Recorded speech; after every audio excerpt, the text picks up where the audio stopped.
What's going on, everybody? Welcome back to Main Slate's Matchups, going through all of the matchups for this week's DFS slate. We're going to talk about the prop side of things. We'll talk about the DFS side of things. We'll use the DVOA adjusted fantasy points against, as you see on screen, and we will, of course, use plenty of StatsHub as well.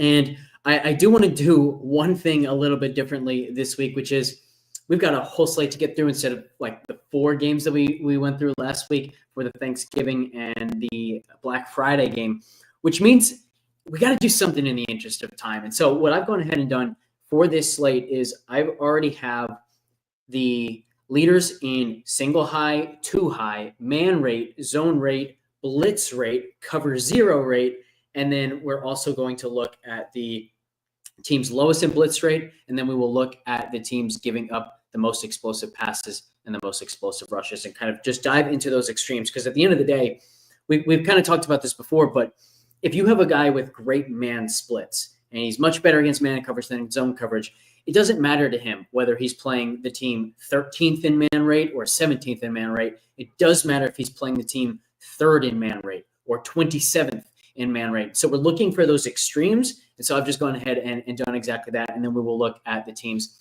that really just kind of present some kind of extreme. They have some kind of extreme tendency in the way that they defend, and that will help us kind of find the offensive guys who really stand to benefit from those extreme matchups. And there will also be times where a team plays a ton of single high, they give up a ton of explosive passes, yet there's nobody on that offense who actually stands to really benefit, plays that role, or at least nobody who does that more so than the rest of his teammates, so it doesn't make it easier for us to kind of pick which of them that we want. But let's jump in to this slate. We'll start with single high rate defensively. Now, instead of just going and kind of taking us through every single piece of this research, you guys have already seen me look at the defensive stats. So I'll give you just like a quick reminder. You go to receiving, you go to advanced, you go to the defense tab, and then you can scroll to the right and you can see single high, 2 high rate, 0 coverage rate, man rate, zone rate,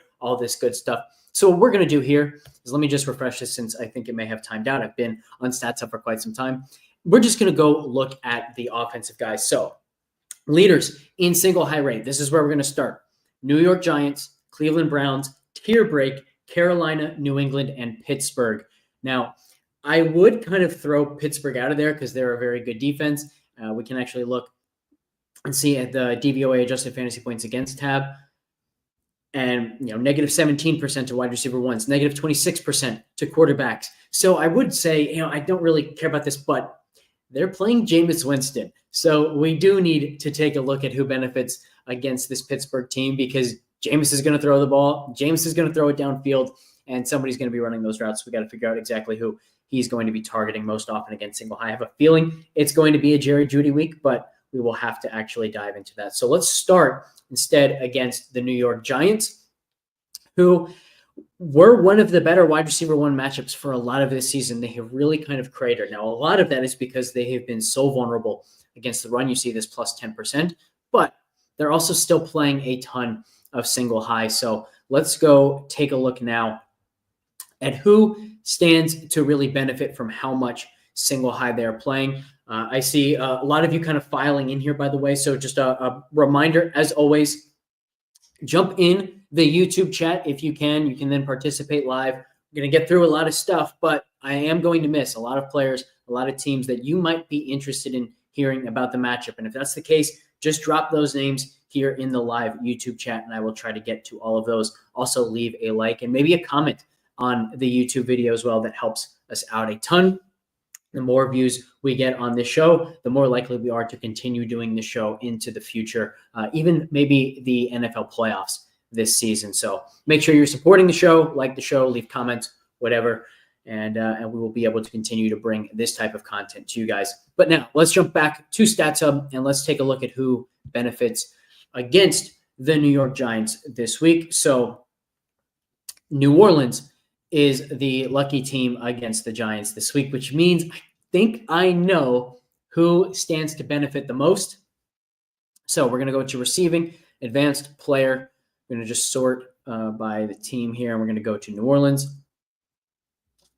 We're going to start by just looking at the overall yards per route run. I actually need to get rid of this qualified box because we've got Marcus Valdes-Scantling near the top, only playing 4 games, only 11 targets on the season, and yet 2.7 yards per route run. And I do believe we're going to see that a lot of this has come against single high. You can see Olave and Shaheed were great in just kind of overall, but potentially we'll see that maybe they were also excelling in single high coverage. So let's go ahead and add that advanced filter. Go to receiving coverages, shell coverage, single high. I'm going to apply this, and sure enough, there is Valdes-Scantling all the way up to 3.9 yards per route run. Olave and Shaheed actually did not move, so that's kind of interesting to see. No Taysom Hill now. They've got to get a little bit more traditional in the way they move the ball downfield. Before we just go and say, hey, no Taysom Hill, everybody stands to benefit, we do need to point out the fact Taysom has been phenomenal for this offense. The offense itself has suffered immensely without Taysom Hill this season. We kind of expected that to happen without Olave, without Shaheed. It's been Taysom Hill that they have struggled the most when they are missing. Not Olave, not Shaheed. It's been Taysom. So we don't know that those splits will continue, but it is worth just kind of monitoring that. And maybe we see it, maybe we don't this week. But if they do have success, I think it's going to be down the field to Marcus Valdes-Scantling. Now, I don't want to be too over the top about what a great spot this is for Valdes-Scantling, because the production that we have seen from him so far has come in 3 really good matchups for him.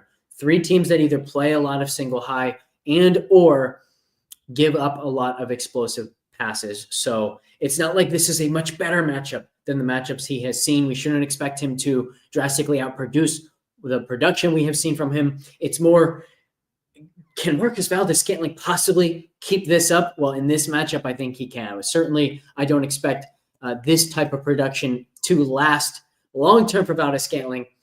28.9, 16.7, and 11.6 fantasy points in the last 3 games, 4 touchdowns in 3 games. I don't expect those things to continue, but if they are going to continue, this is one of those games where we could absolutely see it before. As soon as he runs into like a heavy, too high, no explosive play type defense, then it's going to be a little bit tougher. But I think this is at least the third consecutive great matchup for him. Atlanta wasn't a great matchup on paper, but they were so extreme to just like not expecting New Orleans to throw the ball downfield. It ended up being a good matchup for him. He had, I believe, 2 of his big plays, one of which was a long touchdown against Atlanta, were against single high, even though Atlanta typically does not play a lot of it. So first guy to really highlight here is Marcus Valdes-Scantling. Then we can go to Cleveland. Cleveland is the second team that plays a ton of single high. They're playing Pittsburgh. We know the answer here as well. I honestly barely even need to bring this up, but I will bring this up. So when we go to Pittsburgh, we know it's going to be George Pickens' season against this much single high. And sure enough, there he is at 2.9 yards per route run. Even the other speedster, Calvin Austin, only 1.2. So it really has been Pickens. And let's see, when did Russell Wilson actually take over? In week 7. So let's now filter this data for just week 7 and on. 7, 8, 9, 10, 11. It is crazy that we are already in week 14. But we are. So we got to add all these, and now we can see with Russell Wilson, George Pickens is all the way up at 3.3 yards per route run against single high. He has been the down play guy. We have been feasting on the George Pickens longest completion, and 36, 31, 37, 34, 43, 44 in games with Russell Wilson. So at least a 31-yarder in every single game with Russell Wilson. A lot of those are those teardrop passes down the sideline, which are only there against single high. So no surprise to see Pickens really topping the chart here. No doubt MVS season. Yeah, we're gonna get to neighbors, and I see Pickens season as well. You're kind of hitting on all of the guys here. But yeah, so the thing with Pickens is we haven't seen the volume really. He had the 12 target game against Baltimore beyond that, even with Russell Wilson, it's been 9, 5, 7, then the 12, then 7 and 6 targets. I would like to see more volume before I call a crazy ceiling performance. And Cleveland hasn't been the greatest matchup, but the way that teams produce against them has been very predictable. We just saw Cortland Sutton really perform well in this matchup, plus 18% in the DVOA adjusted fantasy points against data. So no surprise there. This also is kind of a sneaky spot for Russell Wilson. So maybe it's a Russell Wilson and George Pickens type of game.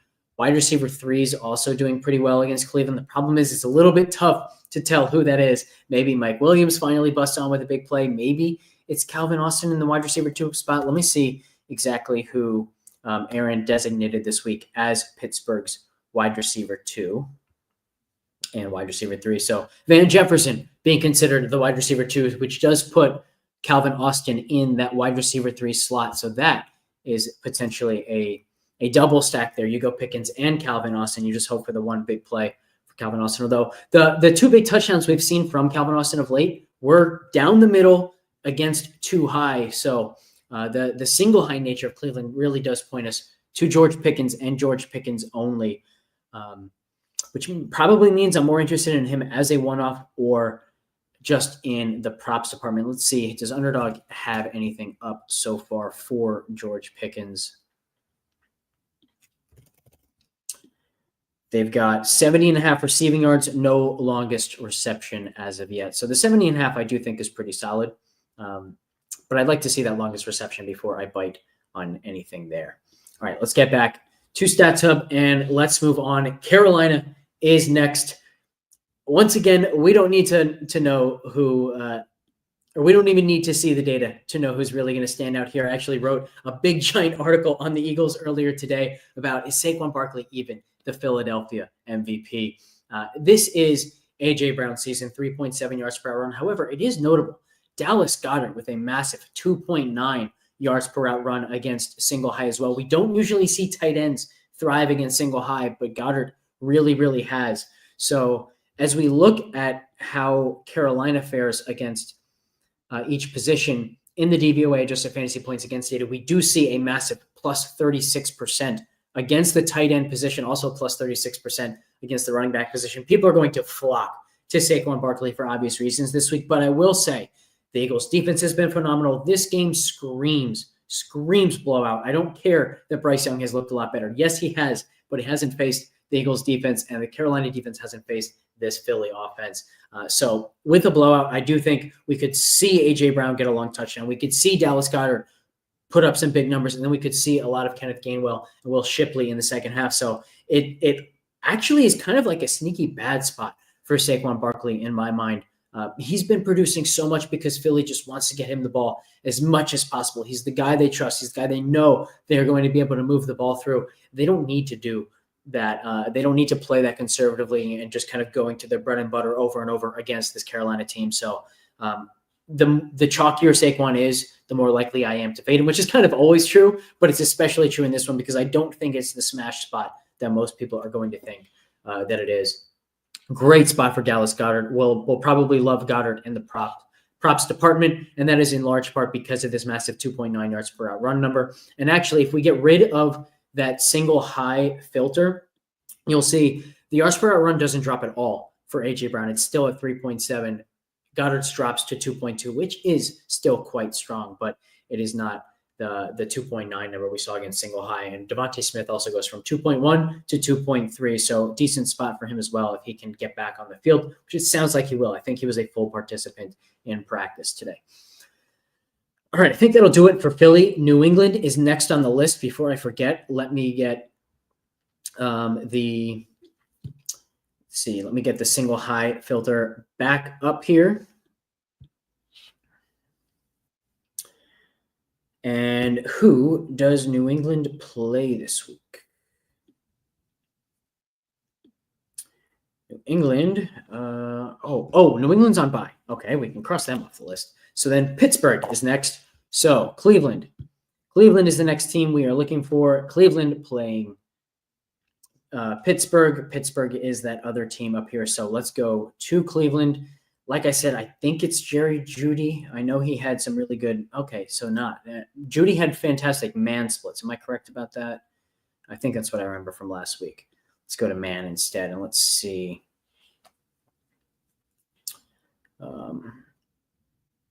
It was. I know what I was looking at last week. Okay, let's go back to single high, and we got to remember that Deshaun Watson is atrocious at quarterback. So we need to look at just the weeks that Jameis Winston has been the quarterback for the Browns. So weeks 13, 12, 11, 9, and 8. Partially played that week 7 game against Cincinnati, but only 11 pass attempts. So we're going to look at week 8 and beyond for this Cleveland team. And that will tell us who is thriving against single high. And as I do this, one more reminder, guys, leave a like, leave a comment on the video. Super, super helpful. And if you're watching on Twitter, jump over to the live YouTube chat and you can ask questions about any players, any matchups that you would like to hear about. Here we have the data now. Jerry Jeudy, 2.7 yards per out run against single high with Jameis at quarterback. Elijah Moore jumping up to 2.4, just 1.5 for Cedric Tillman. I don't know what Tillman's status is expected to be this week. Let me see if I can quickly find that information. Tillman questionable. Oh, he was a concussion this past week. So it would be surprising if he's not able to play, but I don't know that for sure. Elijah Moore also listed questionable, limited participant in practice today with a shoulder injury, but given the fact that he finished that game and had 14 targets against Denver, I do think he will probably be a go. So I think Elijah Moore is the one that really stands out to me, because if we get rid of this single high filter, I don't think we're going to see Jeudy move much. I think we'll see Elijah Moore drop more significantly. So yeah, Jeudy stays at 2.7. Elijah Moore drops all the way to 1.7 without that single high filter on. So with the single high filter, it's Elijah Moore getting by far the biggest boost here. And if we look at Pittsburgh, let's do this one more time. Minus 1% for wide receiver 2s, plus 12% for wide receiver 3s. If Cedric Tillman does suit up, that is Elijah Moore in the plus 12% department. I think Jerry Jeudy at this point has to be classified as the wide receiver 1 regardless, negative 17%. So potentially a very, very good spot for Elijah Moore. I'll have an interest in both on DraftKings and in the prop department. Let's take a look at, does Elijah Moore already have any props up himself? No, he does not. So they're going to hold off on Cleveland, I think, until there's a little bit more clarity on who exactly is going to be suiting up for them. Let's get back to StatsHub. And now let's move on. Those are the 5 teams with really extreme splits in the single high department. So we kind of have our list of guys that we're already interested in. Against the Giants, we're looking at Marquez Valdes-Scantling. Against Cleveland, we are looking at George Pickens. Against Carolina, we are looking at Dallas Goedert, surprisingly, as well as A.J. Brown. And then against Pittsburgh, we're probably looking most at Elijah Moore. Now, 2 high coverages. Minnesota is first. And as good as their defense has been, we also know that they have been a very good matchup for all wide receivers, especially wide receiver 3s. So we do have a lot of interest here. Do any wide receivers really stand out against 2 high coverages? And Minnesota is playing, I should remember this, Atlanta this week. So I have a sneaky suspicion that I know who it is, but let's, of course, confirm that. So let's bring this up, and we are looking for receiving, advanced player, and now we're going to go to Atlanta up against this Minnesota team. And I probably will actually kind of just double down here, maybe even triple down, because Minnesota is also second in zone rate and second in blitz rate. So they're an extreme in the amount of 2 high they play. They're an extreme in the amount of zone they play, and they're an extreme in the amount that they blitz. So let's kind of look at all of these things at once. I don't believe any of these other teams that we were looking at previously fit in any of these other kind of extreme categories. Yeah, Cleveland and Pittsburgh, Carolina, and the Giants not showing up in man rate, not showing up in zone rate, not showing up in blitz rate, and not showing up in the anti-blitz rate where they just don't blitz. So We'll do all three of these at once here. Drake London leading the way at 2.1 yards per route run, 1.8 for Darnell Mooney, 1.4 for Kyle Pitts. I have a feeling that these are below the average for all of these guys, maybe not Pitts. So let's start by just getting rid of, oh, you know what? I haven't even put the too high filter on. Okay, now we're looking at too high. So 2.1, 1.8. London goes up to 2.4. That is what I was expecting to see, more of a possession receiver, not so much a downfield receiver. So very good spot for Drake London. Pitts goes way down. McLeod 1.1. Was that down from his average? Let's see.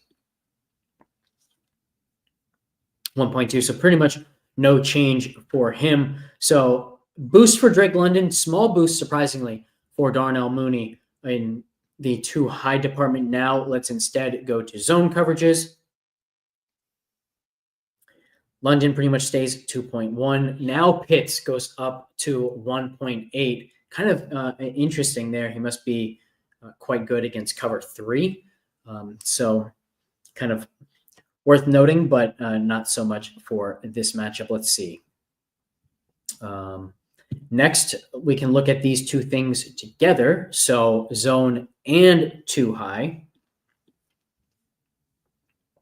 Now we can see Drake London goes up to 2.5. So continues to look like it's the Drake London show. And now I'm going to get rid of these two things for the time being. And instead, I'm going to go to the play situation and turn blitz on.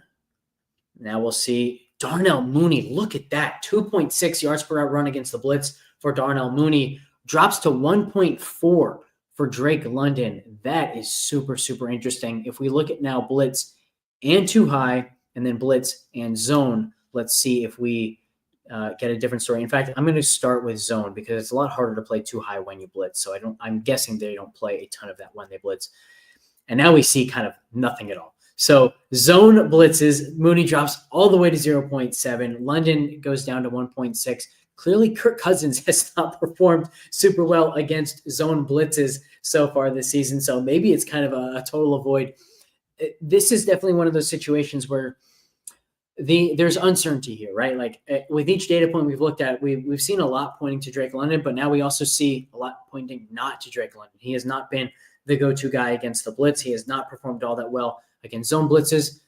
We've seen a big point in Darnell Mooney's favor. He's crushing man blitzes, not so much zone blitzes, which is what Minnesota likes to do so much. So I would kind of say like there's a path for Mooney, there's a path for London, but more than anything else, it's kind of making me just think it's kind of a fade, and maybe it's even a really good spot to just use this Minnesota defense and hope Kirk Cousins makes a lot of mistakes. Let's see. So Cousins here, let's go to the advanced tab. 6.1 yards per attempt against zone blitzes, 0 touchdowns, 0 interceptions, only 36 attempts. So not facing a ton of zone blitzes. DYIR, -5, -13% DVOA. So he really hasn't been good against zone blitzes at all. But yeah, so not a ton in this matchup. Certainly not to the degree that we have found. Yeah, Cousins just might be toast. Good call there, Cat Guy. That might be the biggest takeaway for me as well. I just kind of want to avoid this Atlanta team. If I have to go there, like I think maybe what we do is we say, all right, clearly Mooney is getting some explosive plays against the blitz, so maybe it's a longest reception type prop for Darnell Mooney and kind of avoid elsewhere. Maybe you go to the receptions for Drake London, knowing at least that's where Cousins wants to go against too high and against zone coverages. And he's still leading in yards per outrun against the zone blitzes. It just hasn't been all that effective, just 1.6 yards per outrun. But all right, let's move on from Minnesota. Second in single high rate are the Chargers. And the Chargers, let's see, LAC, they get Kansas City on Sunday night. That is going to be a heck of a Sunday night game. The Monday night game, by the way, Cincinnati and Dallas, is going to be a hell of a way to if you're like me and you have a big Cincinnati stack in any of your best ball teams, that's a hell of a sweat, hell of a way to sweat that final opportunity to sneak into the next round with that Monday night game. So that's going to be a lot of fun to watch. But let's jump in and let's take a look at these Kansas City guys against Too High, and then it's just against Too High. Kansas City or LAC not showing up. Actually, I lied. LAC is 4th in zone rate as well, so we can look at both Too High and zone for these Kansas City guys. And let's see, I have Blitz on, so I got to get rid of that. I want zone on there, and we'll start with both zone and Too High this time. Why not? We can do all that. So let's get rid of Atlanta here, and let's add Kansas City. And then we want to go back to receiving. One thing I will mention, you guys might notice, like, I typically don't go check out the quarterback splits. I typically don't need to check out the quarterback splits because it shows up in the receiving. If every wide receiver has better yards per out run in that split, obviously the quarterback does too. If every receiver has poor yards per out run splits in that split, then obviously the quarterback struggles with it. So we kind of get that information simply by looking at the yards per out run data, which is why I don't often do it. But here, Too High and zone coverage, it has been a lot of DeAndre Hopkins, 2.1 yards per route run. Kelsey falling all the way to 1.3. Noah Gray, 1.6. So that's interesting. They have leaned quite a bit on Noah Gray. No surprise that the speedster, Xavier Worthy, all the way down 0.5 yards per route run is difficult to do, but that is exactly what he has done. You can also see, like, not a ton of data here. Kelsey has 43 targets in this situation.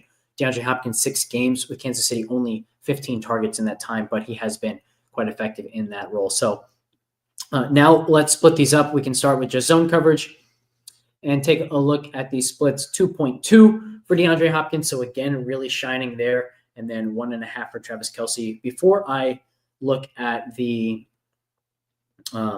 Too High shell data, let's also just get the baseline data here. So Hopkins' baseline is 2.2. Kelsey's baseline is 1.6. Noah Gray's baseline 1.5, and Worthy all the way down at 1.2. So nothing like crazy so far in this data that we've seen. Maybe a little bit more separation than usual for DeAndre Hopkins, but also noteworthy that Hopkins has been this efficient at the yards per route run level. So we can also look at the trend of his routes run once we finish this up. But before we do that, let's look at the Too High rate against, or Too High rate, or Too High efficiency numbers for these Kansas City guys. Samaje Perine all the way up to 2.1 yards per run. So when he's been on the field against Too High, Mahomes hasn't really liked what he's seen downfield.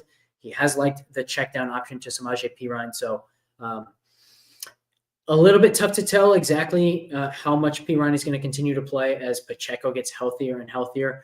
But it was still Perine, at least last game, in obvious pass situations. 3rd and long, 3rd and medium, 2nd and long, 2-minute drill. We did still see a ton of Perine. Again, Pacheco was very clearly limited more than they let on, but Perine might still have a role. So certainly not something we're going to consider on DraftKings, but in the prop department, actually, it's a showdown. So maybe we will have some interest on Perine if he's like a 3% super cheap flex option. You know, he could still catch a touchdown if he's just on the field on 3rd and goal from the 6 or something like that. So I think the big takeaway is that Hopkins continues to just have this big lead in yards per out run here. So what I want to do next is I want to get rid of this coverage filter, and I just want to look at the routes run numbers for DeAndre Hopkins in the last few weeks. So let's start with week 13. Hopkins got all the way up to 34. That is a great sign. 2nd on the team, only behind Travis Kelsey's 45. I believe that is a big step up from what we saw the week prior as well. Let's see in week 12. In week 12, only 19 routes run. What the hell were they doing in week 12? 19 to 34, that is a huge jump. So definite interest in Hopkins, both in showdown and from a prop perspective. 19 routes the week prior as well. So 19, massive jump to 34 was effective as well. This is, I think, going to be a pretty big DeAndre Hopkins week. They're going to need him against this Chargers team. Really big game, really fun game. I think Hopkins has a huge role, both in terms of just being on the field, also in terms of how often Holmes wants to get him the ball. And Hopkins has also been really good quickly at that kind of like ad-libbing when Mahomes is able to extend plays. So going to have a big stance on Hopkins this week, I believe. Finally, for too high, Buffalo is the last team.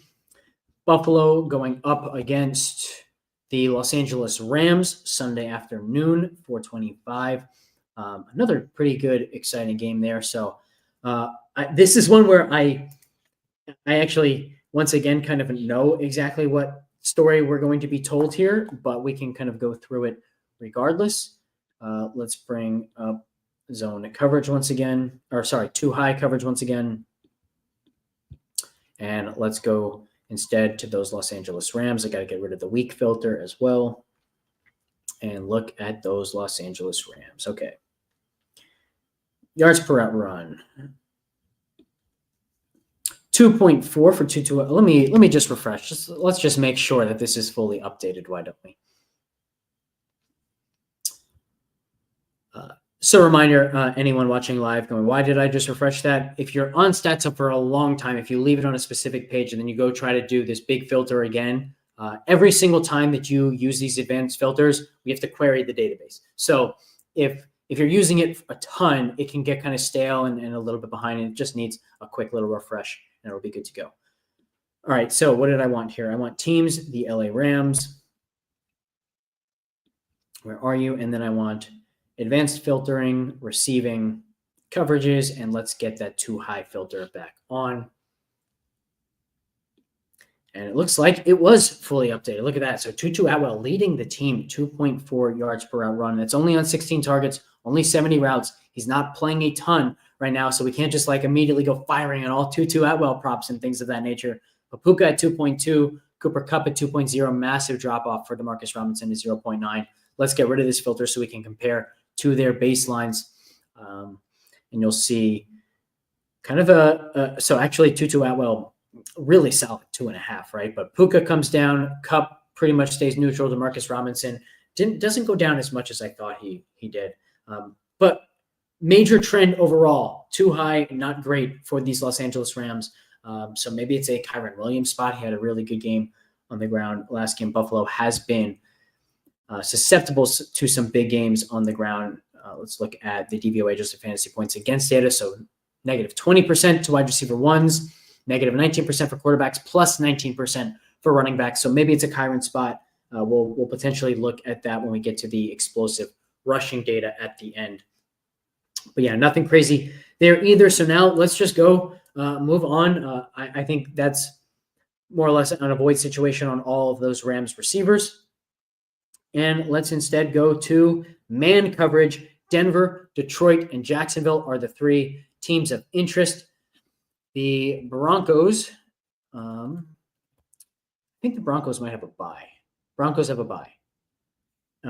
So we don't need that. Detroit, does Detroit play this week? Detroit and the Packers tomorrow. That is right. So tomorrow's game, interesting as well. I know this is main slate matchups, but we're just going through all of these. So we're going to touch on this game as well. I'm certain a lot of you guys have interest in. I wanted to know what to do in Showdown tomorrow. So let's take a look at the man coverage data. This is another one of those where I pretty much know it just by remembering against this this Green Bay team who thrives against man coverage, who doesn't. But we might as well look. So here we have the baseline data, 2.6 yards per run for Jaden Reed, 2.3 for Watson, 1.8 for Romeo Doubs, 1.5 for Kraft, and then 1.3 for Dontavion Wicks. Let me also really quick check what the Doubs situation looks like health-wise this week. Let's see here. Doubs is out once again. Okay, he's been ruled out with that concussion again. Wow. It's a long concussion absence for Romeo Doubs. But okay, let's look at these man splits. Doubs, I believe, is one of those guys who really shines for them against man coverage. So bummer there. But the other guy is going to be Christian Watson. 3.5 yards per out run for Watson. Jaden Reed, this is an interesting one. Down to 1.5. For a lot of this season, he was significantly worse than that. His splits were insane. Man versus zone. He has been getting better against man. And if you look back at 2023, Jaden Reed was absolutely fine against man coverage. So I like going to read against zone coverage. Hasn't worked out for us the last 2 times we did it, so maybe I was kind of wrong to treat that split as important as I was considering it to be. But certainly the Christian Watson man split, consistent with everything that we've seen in the past from him.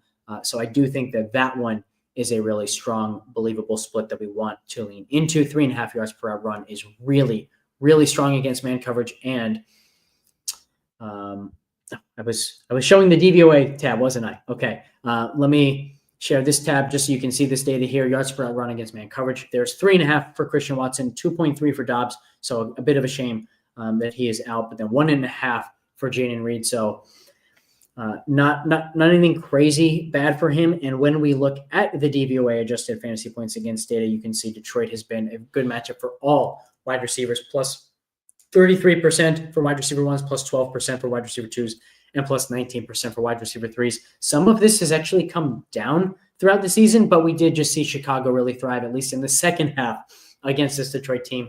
So potentially a good time to take a strong stance on Christian Watson. And we can actually take a look at what is available for him. So 49.5 receiving yards and 23.5 for his longest reception. He has been quite good lately. A lot of big plays. So I think I like both of those numbers for him. I probably like the receiving yards more at this moment, but we can also take a look at some of these ladders for him. So only 3.9x for 100 plus yards. Not interested in that. Longest reception ladder potentially for him, but even those aren't very good. 2.48x for 40 plus as the longest reception. That is not good enough to get my interest. Let's go back to StatsHub and continue moving. Jacksonville is next. We know that we love attacking Jacksonville.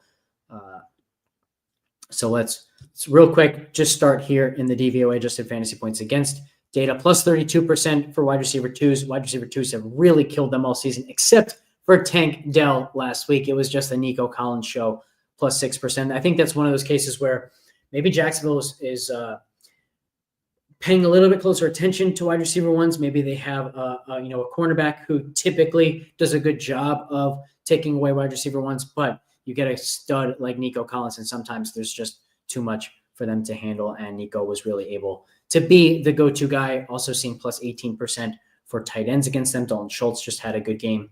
So let's take a look. Who does Jacksonville play this week? The Tennessee Titans. It's why Will Levis and Calvin Ridley are probably going to be pretty popular this week, as crazy as that sounds.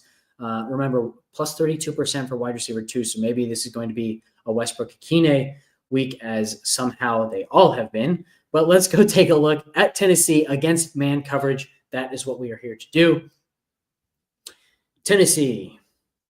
Advanced filtering. Let's get rid of we already have man up here. Great. Okay. So Tennessee, yards per out run, not as severe as I thought it would be. 2.1 for Calvin Ridley here. Westbrook is 1.2. Let's see how that compares to their typical numbers.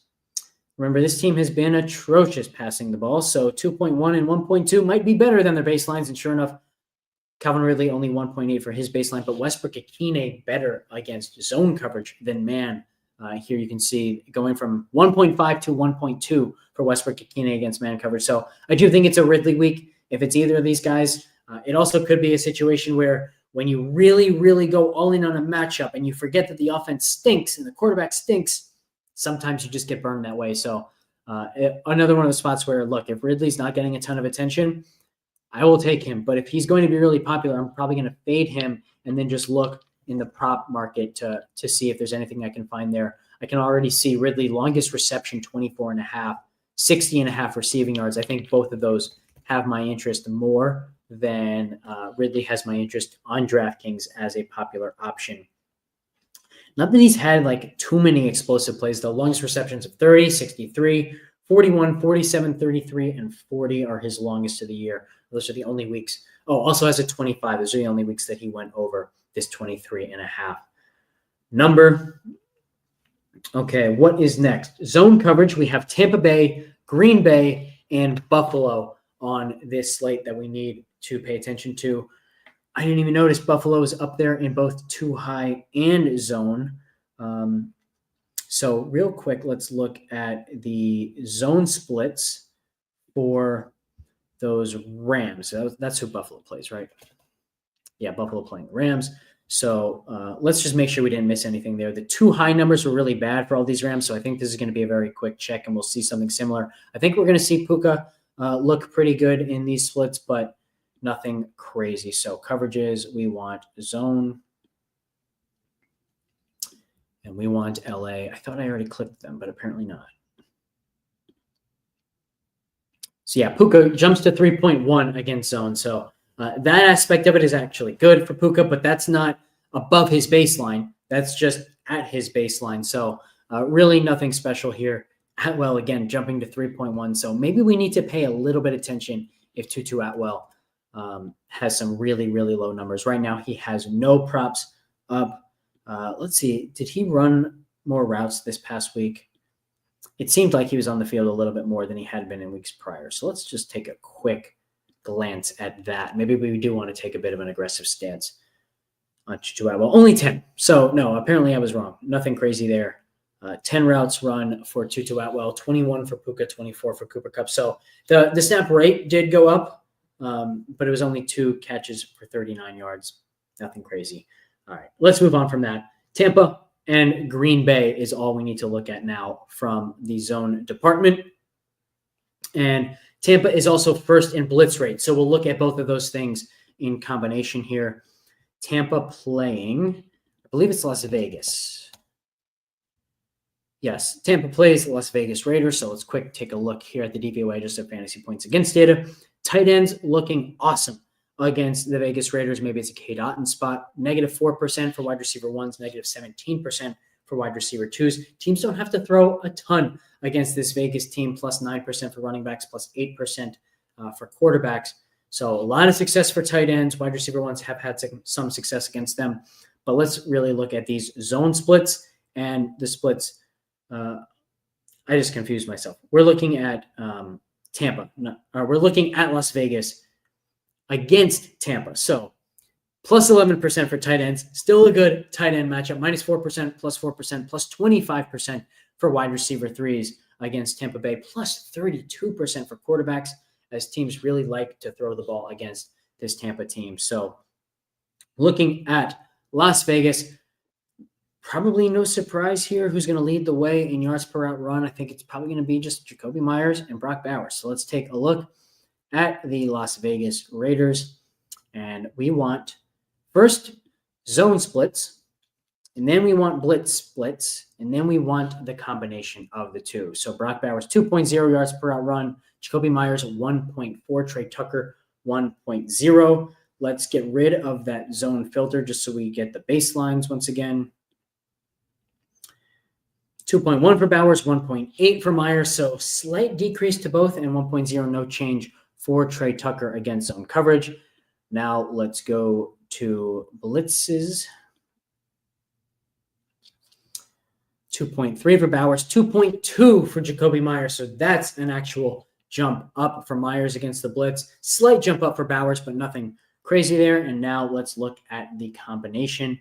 We know that they are going to be throwing against this team, so we want to see if they are succeeding in this department. Zone blitzes, 2.7 for Brock Bowers, 2.5 for Jacoby Myers. Yeah, I know these are very small samples, but 44 routes run, 48 routes run.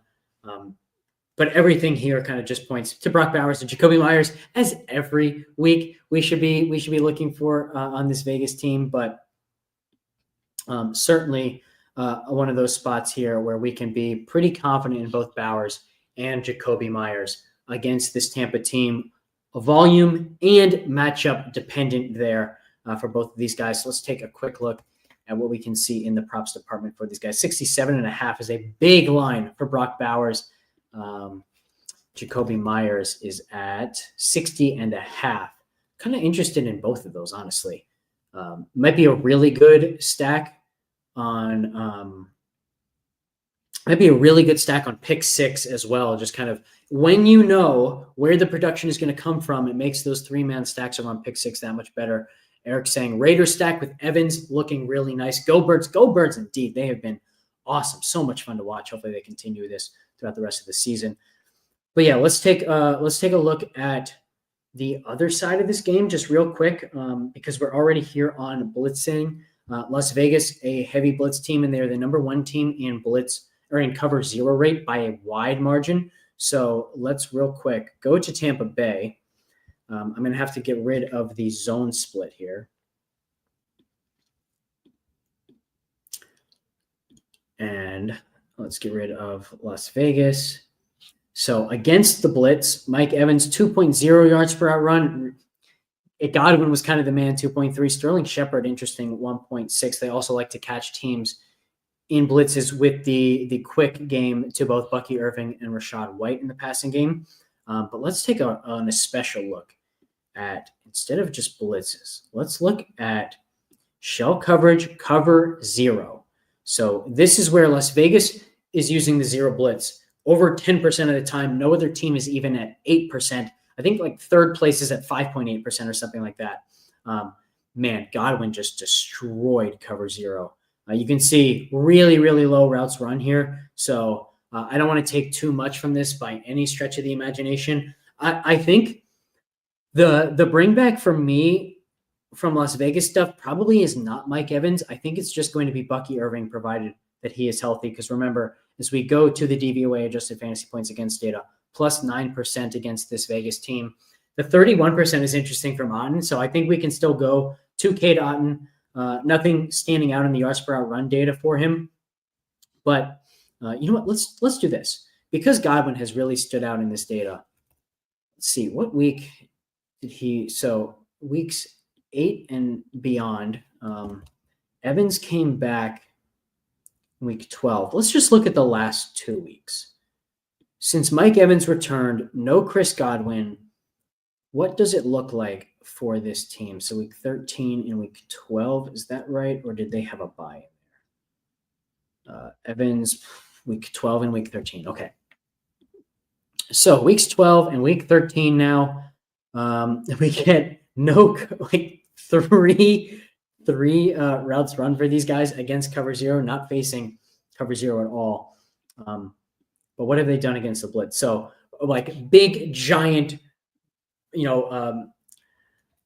loud sirens going off here on sample size concerns for the blitz data, for the cover 0 data. I don't want to react too strongly to it. I think we see enough to say, like, man, if we did have Chris Godwin's active, we would want to look at that. But in the last 2 weeks against the blitz, it has been 3.3 yards per run for Mike Evans. Sterling Shepard, really strong 2.9, and then Bucky Irving 2.7. So I think there's enough here between the similarity between what we're seeing, the role for Sterling Shepard and the role that Chris Godwin was playing, combined with just the year-long data for Sterling Shepard, to say not necessarily that he's worth playing at $4,000 on DraftKings, but assuming that he has a fairly low yardage prop over on Underdog, or a receptions prop, something like that, I think I'll have interest in the props market on Sterling Shepard.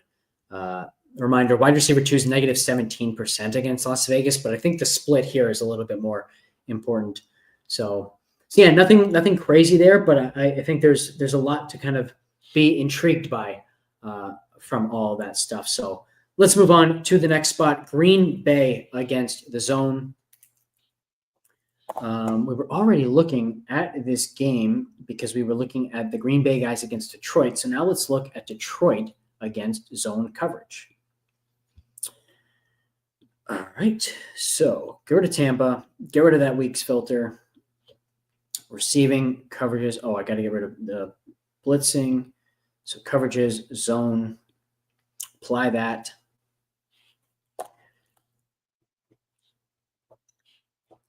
All right. What am I looking for? Detroit. So against zone coverage, I'm on Ross St. Brown, 2.3 yards per out run. Jamison Williams, surprisingly, 2.1 yards per out run. 2.8 yards per out run is crazy for Montgomery. that I think is probably what stands out the most to me here. As we go to the baselines, that is certainly going to be higher than we typically see for David Montgomery. You can see just 1.8 usually for him, 2.4 for St. Brown, 2.2 for Jameson Williams. Really no surprise there. Laporta from 1.3 to 1.5, no real change there. Montgomery, clearly the big winner against zone coverages. If we go to the DVOA adjusted fantasy points against data and find Green Bay, we see -1% for running backs, so nothing crazy there, plus 19 for tight ends. Bad matchup across the board for wide receivers, and a bad matchup for quarterbacks. So maybe it's a Laporta week. We just finally saw him score 2 touchdowns as major chalk on that Thanksgiving slate, which was kind of tilting since he end up with only the 3 targets? I'm not entirely sure, but yeah, Laporta, and then maybe some Montgomery action on that showdown. Also some potential like disciplinary stuff for Jahmyr Gibbs. I don't know if you guys saw that, but kind of leaked that he may have accidentally blasted some of the Detroit playbook to people unknowingly on Instagram or something like that. So maybe some discipline coming his way. Maybe they don't even announce it, and it's all Montgomery, and maybe Gibbs is like benched for the entire first quarter or something like that. Who knows what Dan Campbell will do with that? But because the matchup is also really good for David Montgomery, might have a pretty strong stance on him, and also might look at his reception stuff. In fact, let's do that real quick. Montgomery's receiving line, so 2.5 receptions, over would be 1.2x, just 15.5 receiving yards. Both of those I think are really strong. So only 1 reception last game for 2 yards. Nope, that's so yeah, 3 for 36 in back-to-back games. That's weird. 3 for 20 in the game prior, 1 for 24, and 3 for 23 the game prior. So 3 receptions in 4 of the last 5 and 5 of the last 7. And you're giving me over 2.5 for just 1.2x. Color me interested on that one for sure.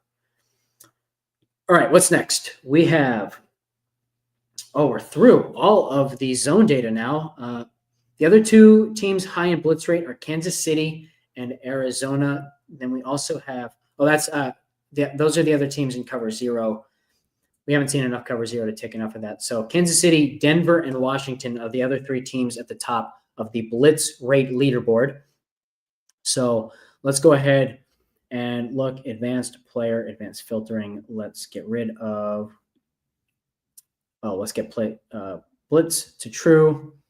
Get rid of this team filter. So Kansas City, Denver, and Washington. The teams playing those teams. Denver does not play. They're on a bye. That's why I got rid of them. So Kansas City and Washington. Kansas City playing against the Chargers, and then Washington. Washington, I think, is also on bye. Yes, they are. Okay, so it's just LAC that we need to look at against the blitz. I will give you guys one guess as to who this will be. I don't actually know the answer, but I have a feeling, okay, I was wrong. So McConkey is at the top at 2.8 yards per run. I expected Quentin Johnston and Josh Palmer to kind of not be anywhere near this level, but 2.7 yards per run for Quentin Johnston against the blitz, 2.0 for Josh Palmer. I believe all of those are above their average. So Herbert just seemingly shredding the blitz. So yeah, that's a big jump for Johnston. My goodness. Do we really have to play Quentin Johnston? That would just stink. All right. Kansas City second in 0 blitz rate. So since we're already looking at the Chargers, let's go take a look at that. That's not what I want. I want shell coverage, cover 0.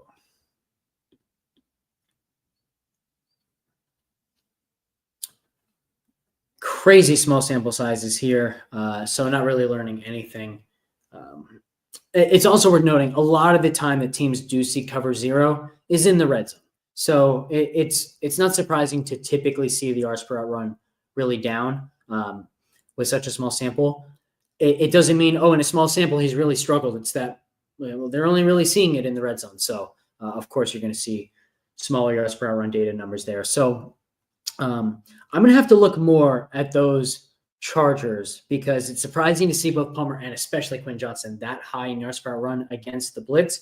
But it's not surprising to see Herbert doing so well against the blitz. So assuming Kansas City really comes after them, let's also take a look. Apologies, I've been on DVOA this whole time. Let me bring.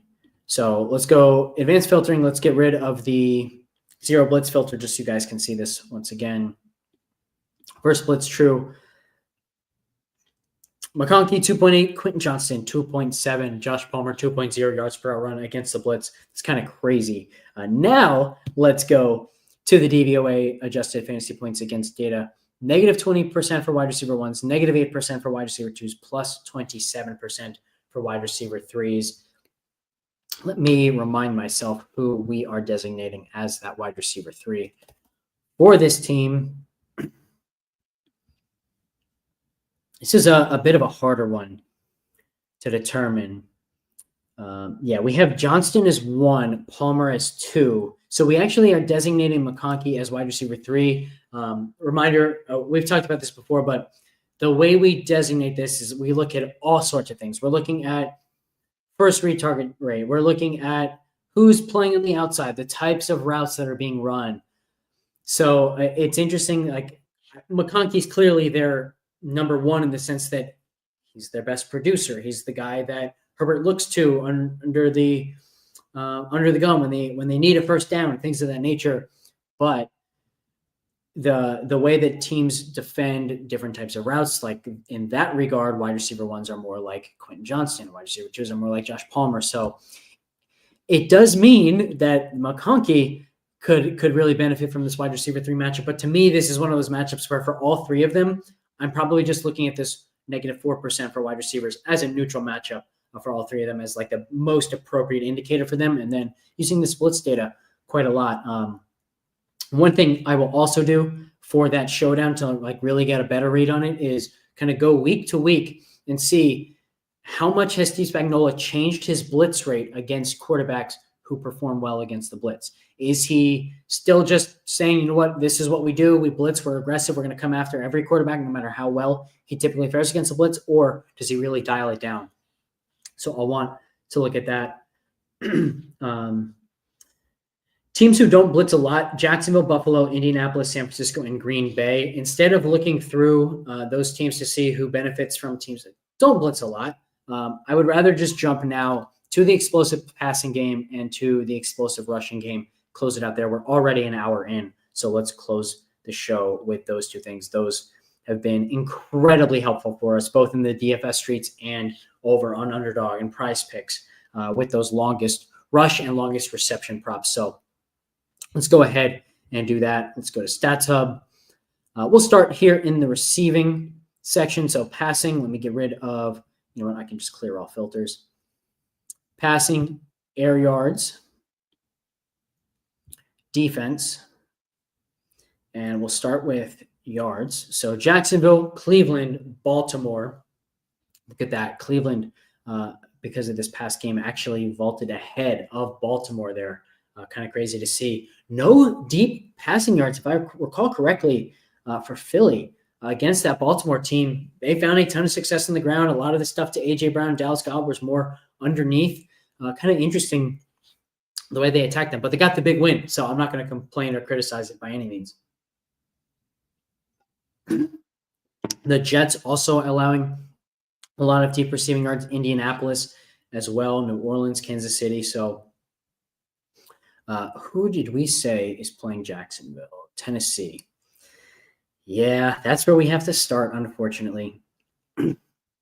So, well, I mean, we don't even need to really look at this, right? Like, we know this is going to be Calvin Ridley. We know Westbrook-Ikhine has been successful down the field. I will bring up the air yard stuff for Will Levis, though. We can take a look at him. So 477 deep passing yards, 5 deep passing touchdowns. Like, if there's one thing he does effectively, it is throw the deep ball, high average depth of target of 8.8. So this matchup is pretty much as good as it gets for Will Levis. I also want to take a quick look at his man splits. Again, Jacksonville playing a ton of man coverage. So let's look at the man splits for Levis himself. And the reason why I'm doing this for the quarterback instead of just looking at it for the receivers is because Levis has missed time this season. So I don't want to mix up any of that stuff for Levis. So we saw that 8.8 yard average depth of target. So against man, it jumps to 10. 171 of those deep passing yards have come against man coverage, just 6 deep completions against man coverage, slightly lower deep completion percentage against man coverage. 5.9 yards per attempt is not what I was expecting. I thought it would be a little bit better. Let's see, negative 236 DYR, negative 41.3% DVOA against man coverage. What is his baseline? Let's clear that and let's just search Levis. Negative 271, negative 27.6 overall. Let's check. What is it with zone?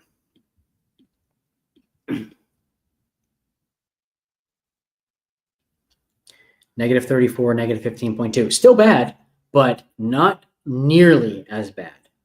Nearly as bad. 7.7 yards per attempt against zone for Will Levis. So I think I might take a pretty strong stance here, actually fading the Titans' passing attack, particularly if they are popular. Might even go like crazy contrarian and play the Jacksonville defense. How insane would that be? They've got to be min price, right? They have to be.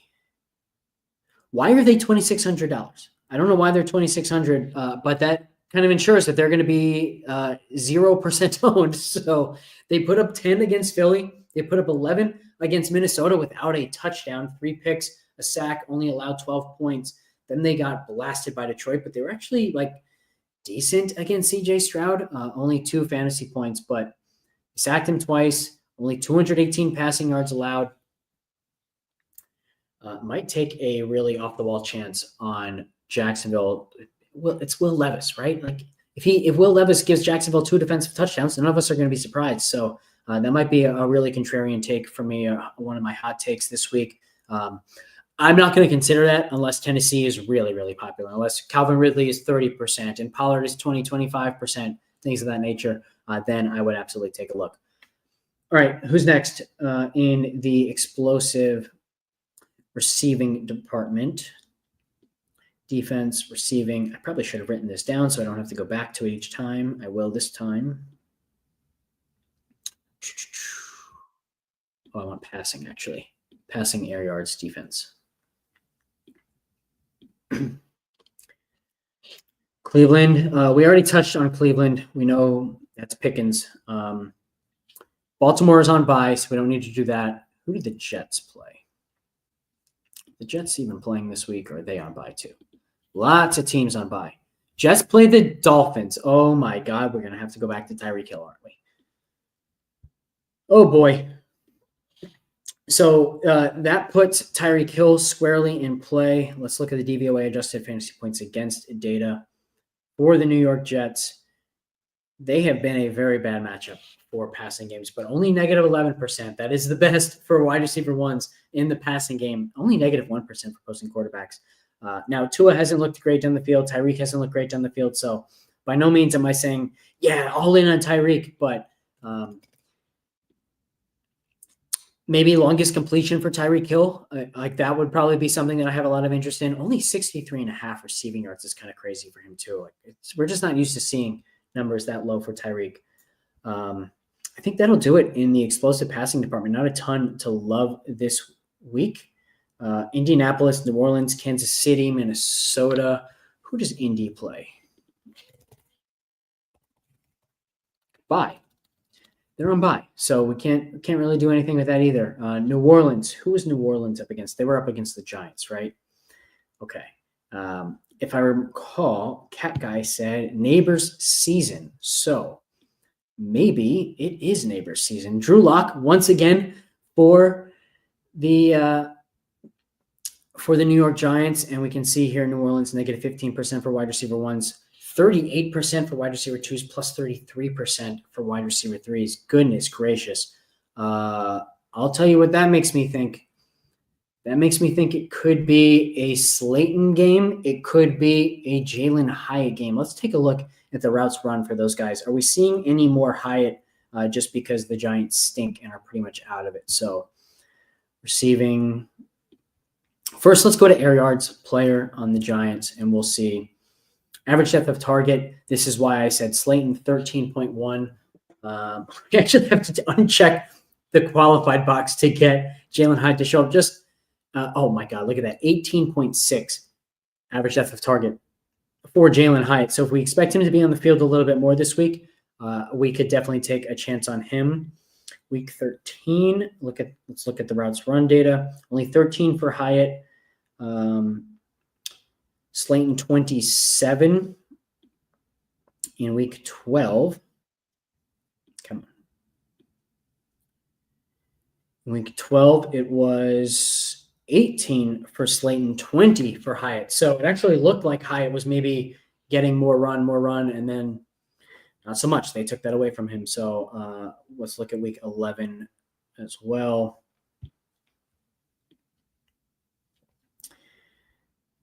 They had a bye in week 11. Okay, so come out of the bye, you give Hyatt that much more opportunity, and then you take it away from him in week 13, going right back to Darius Slayton. So again, I think it might be worth taking a chance on both of those guys. Not necessarily a DFS play, but a longest reception play, a receiving yards play for both of those guys.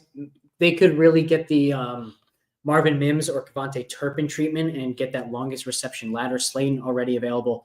14.5 for his longest reception. You can get 5.6x for 40 plus, 14.1x for 50 plus for Darius Slayton. Let's see what his game log looks like and see what type of longest receptions he has had in those last few games.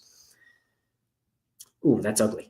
5-0 in the last 2 games, but then 23 against Washington, 43 on the way to 108 yards against Pittsburgh. And that was a game that Neighbors did play 7 for 71. So Slayton just really kind of erupted in that one. This could be one of those Slayton games. So ladder on Slayton, potentially a ladder on Hyatt. Slayton's receiving yards ladder only goes up to 59.5. That's only 3.7x. So nothing crazy there, but the longest reception could definitely be interesting. All right, let's get into the explosive rushing data now. And then we will close out. We're already at 1 hour and 10 minutes, but this is good stuff. We gotta just keep at it here.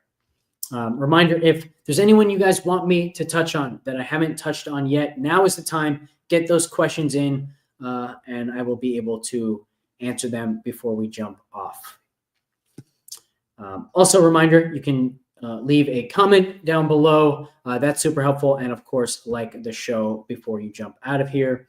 But rushing, advanced, defense, who's given up the big plays? We know the usual suspects. The Giants have been allowing a ton, an absolute ton. Cleveland, Indianapolis, Buffalo, Washington, like all the usual suspects, Carolina as well. Let's also do this. Rush defense, I think, is kind of more dependent on trends and more dependent on personnel. So let's also now just look at like the last 5 weeks. It's been all the usual suspects so far when we just look at the overall explosive rushing yards. So last 5 weeks here, the highest explosive run rate, Buffalo, Carolina, Indianapolis. So same names, but now you get Chicago, you get Cleveland. That's a bit of a surprise. The total explosive rushing yards, Chicago, Indianapolis, Carolina, Cleveland, Dallas. The Giants are up here as well. I'm surprised Washington is not, although we do run into the bye issue where, yeah, the Giants would be up there a little bit higher if they didn't have a bye in that time. Washington has actually fallen, so maybe we don't want to attack Washington quite as much. All right, let's get rid of that. We can now see just overall data. New York, Cleveland, Indianapolis, Buffalo. Let's really focus our efforts there. And, of course, Carolina. I also want to check, where's Green Bay here? Green Bay doing a very good job kind of containing it, although middle of the road in explosive run rate. The reason why I bring that up is because Jahmyr Gibbs over 15.5 or 16.5 for his longest rush has been like the easiest bet of the entire season. It is up to 18.5 though in this game. Finally, they have bumped it up. And like I said, might have some kind of Gibbs discipline. So, if he only had 5 carries in this game or something like that, I wouldn't be totally shocked. So I think I'll actually avoid that one in this one. But, we don't even need to rehash the Montgomery stuff. We want his reception, so we don't need to go to longest rush for him. All right. Giants, Cleveland, Buffalo, Houston, Chicago. The top 5 in explosive rush percentage. So the teams that kind of just are always here: Buffalo, New York, Cleveland. And because we also saw Chicago trending up, let's look at the matchup for Chicago too. That's going to be Isaac Guerrero, if I recall correctly. So let's start with the New York Football Giants. That is the New Orleans Saints. Alvin Kamara. No Taysom Hill. That's going to benefit him. So here's the thing with Kamara. The 80.5 rushing yards is a big number. I don't know if I look at that. 17.5 for the longest rush. That might be a bit of a tough sell as well. He's certainly not the most explosive runner, or at least they don't have the most explosive running game. 17, 15, 16, 15, 9, 7, and 6 in their last 7 games. So 0 times over the 17.5 number. This is probably going to be a stay away on the prop side of things for me, but even as mega chalk, I don't know how Kamara fails in this matchup on DraftKings, because so much of their offense ran through Taysom Hill. So many of those designed runs, those design touches, they have to go to Kamara now. Kamara's their only guy who can just get the ball to in space. He can make people miss and make plays happen. The touch floor is insane. There was a week, let's see, which week was that, where Kamara put up 30-plus DraftKings points without a touchdown. That was against Carolina. 29 for 155, 9 targets, 6 receptions, 60 yards. That's kind of what I expect from Kamara in this matchup with the New York Giants. So I don't know how we fade him. Again, I think he'll probably be 40% owned, maybe 50% owned in single entries, and I don't even think it's an easy fade, which is kind of a crazy thing for me to say at the running back position. But that's also because I don't necessarily love any of those other running backs around him in that price tag enough to really make it worth pivoting. So probably playing Kamara unless there are a lot of pay-up wide receivers that I like. But again, not a ton in that department that I'm really seeing so far. So yeah, a bit of a tough kind of decision ahead of us on Kamara, but at least when it comes to the explosive rushing stuff, I just don't see enough explosiveness from him. And we've seen the way New York kind of reacts to Jamar Chase and to George Pickens and A.J. Brown with putting a safety over top. Well, now in this matchup, they don't really need to worry about any of that. It's Alvin Kamara that they need to game plan against. So I think if I'm fading Kamara, it's because I'm playing Marquez Valdes-Scantling. Might even play both. I think you can certainly play both in this matchup. But all right, let's look at the rushing matchup for Kyren Williams here. Already kind of talked about him. So I want to take a look at how well he's been running. I want to look at his explosive run rate. Are we seeing a lot in that regard from him? So rushing advanced. Here, I can even bring up, oh my God, I can bring up what is going on. My A key is not apparently working. All right, Kamara. 11.2% rushing rate. That's not bad. 328 rushing yards.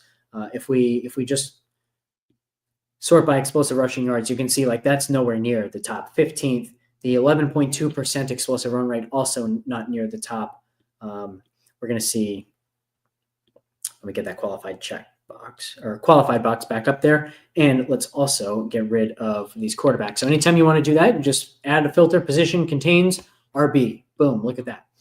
So Kamara's explosive rush rate is also way down here, 24th. That's why I don't have a ton of interest in the longest rush or the rushing yards. Probably more interest in the rushing yards than the explosive run rate, or than the longest rush prop for Kamara. Who am I looking at now? Kyren Williams. Kyren, 9%. That's not good. 293. That's not good. Anything better from Blake Corum? 8.1%, 32, no. So, I think if if the Rams do have success offensively, it probably has to go through Kyren, and that makes Kyren viable regardless, but it is by no means a smash spot for him because his skill set is not necessarily breaking off explosive run after explosive run. Long runs of 17, 27, 18, 9, 9, 17, 14 for Kyren. So again, nothing great there. It's not like he's a Jahmyr Gibbs or a Saquon Barkley, anything like that. He can get there on volume, and like I said, if they have success offensively, it's likely through Kyren. So better DFS play, I think, than a bet in the prop market, especially if Kyren is low owned.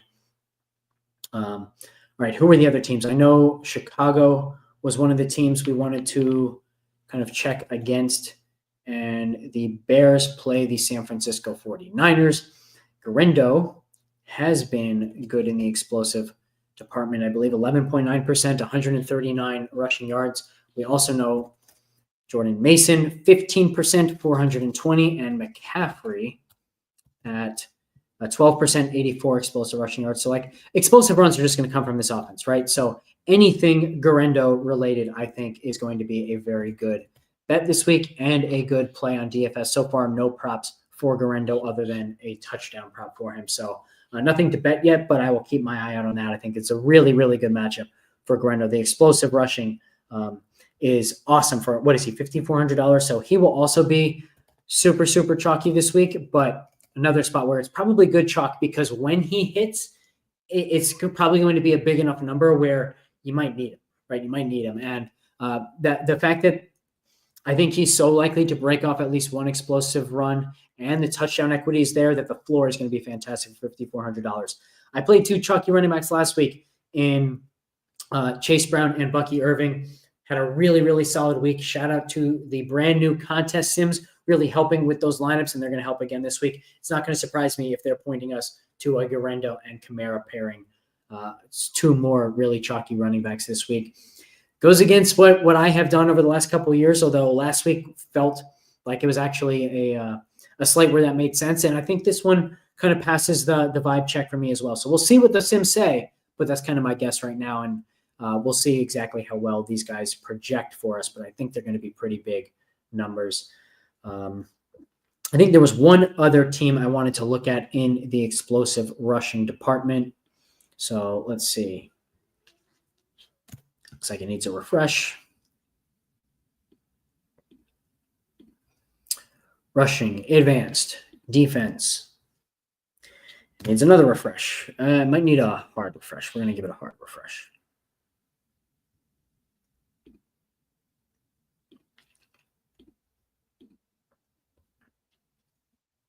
There we go. Now we're back. The other team is, oh, did I look at Cleveland? Did I look at Indianapolis? I'm kind of losing it. So yeah, let's look at Cleveland and let's look at Indianapolis. I think Cleveland is the last team that I was thinking of, and that is Pittsburgh. So Najee Harris and Jaylen Warren. We can also take a look at maybe Cordero Patterson getting some run this past week. A lot of design stuff for him. Part of that was Warren was banged up for a little bit. Let's see. Pittsburgh.